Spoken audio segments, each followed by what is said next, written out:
I'm indebted to one of my lovely viewers sending in a photograph to my email account. And I apologise if I can't get to your emails, by the way. There are so many of them and so many wonderful messages of encouragement and also lots of links to videos that unfortunately in my busy life it's so difficult to get to watch them, and people send in links to videos that are an hour or 2 hours long. And when you're getting 10 or 12 of these videos, you can imagine you can't actually get anything else done. But I do appreciate the emails. And every now and again, one will inspire me to talk on my monologue. And this was one in which the correspondent sent the image of a sign on a road. Now, we know what road signs are like, and we've seen the idiocy of these 20-mile-an-hour type signs. And I'm not talking about that, although why we put up with that, I don't know, when we live in an area that is our area and not necessarily the council's. We know that we live in a system, and the system, unless if we acquiesce to it, if we consent to it, will keep us down. And the answer, of course, is not to be in their system. And this takes me back to this sign. It was a sign for a road, a private road. And it said no trespassing. It said do not enter. This is a private road. So what goes on in that road had nothing else to do with the rest of society. It was private.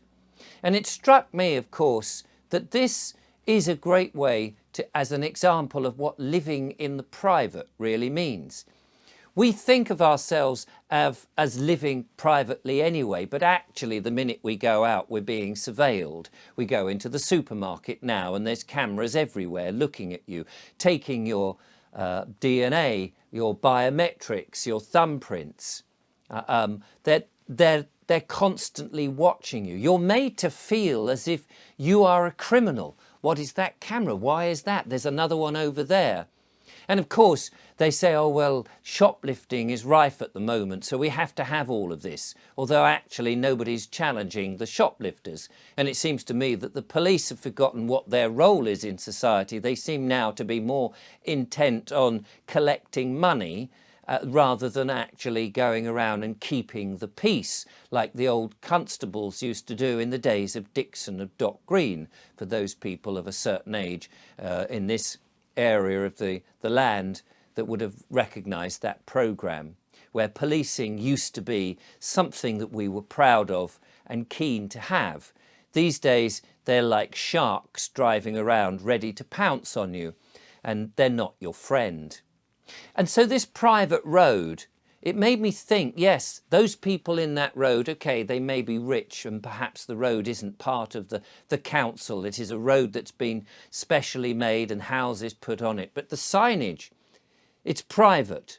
What goes on there has got nothing to do with the rest of the place. And it made me think that actually that's what we should do in our own domains, in our own castles, if you like. An Englishman has his castle, that this is a private. My house now has a sign on it saying private, no trespassing.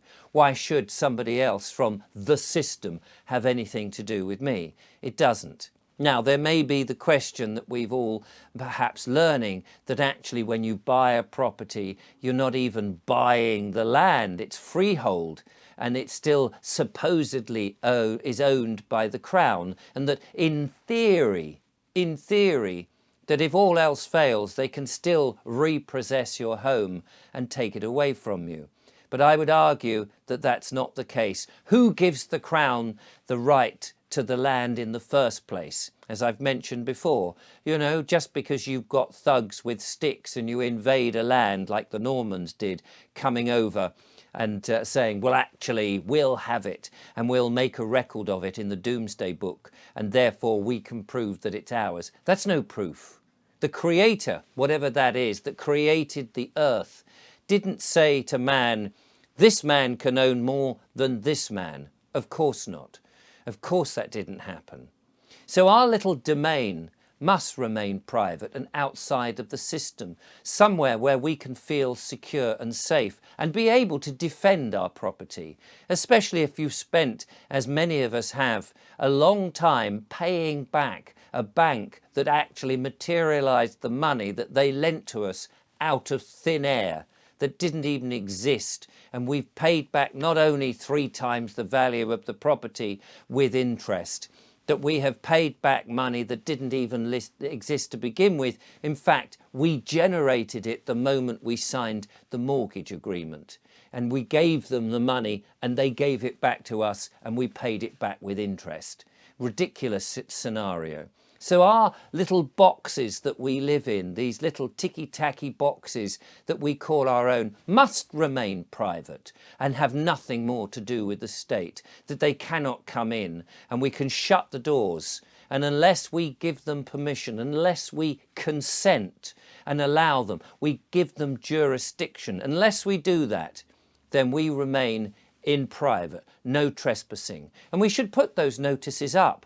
We should make a point of that and say, no, you can't have access to this. You can't come and kick the door down and put on a smart meter on my wall, generating Wi-Fi that's bad for my health. I don't want it, thank you very much. You can't come in willy-nilly.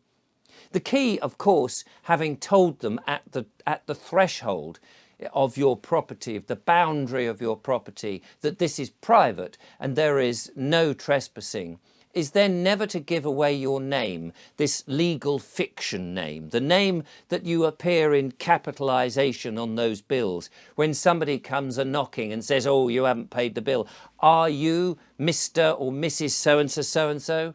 Don't answer. Don't ask them a question. Who are you? Why do you want to know? What business is it of yours? But never tell them yes or no. Do not admit to being something you're not. Why should you? You're not this legal fiction on a bit of paper, this character that's been written for you when you were born, this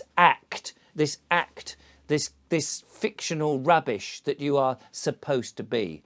If they can't get jurisdiction from you, if they can't get you, a living man, an unnamed spiritual entity in a body of flesh and blood, if they can't get you to confess to being this piece of legal fiction, the capitalization of a name, then they cannot get jurisdiction. Don't answer the questions, just ask them questions and be happy to shut the door. Claim your right. You don't need to ask for your right, just tell them, my right, I am rebutting the presumptions that you have made, and I claim the right, and I'm asserting the right to remain silent, and I am no longer talking with you. Thank you for coming to the door, but this is private property. Clear off and shut the door. If they don't know who you are and they don't get you to say, yes, I am this legal fiction, they can't touch you. Put your private signs up like these private roads do.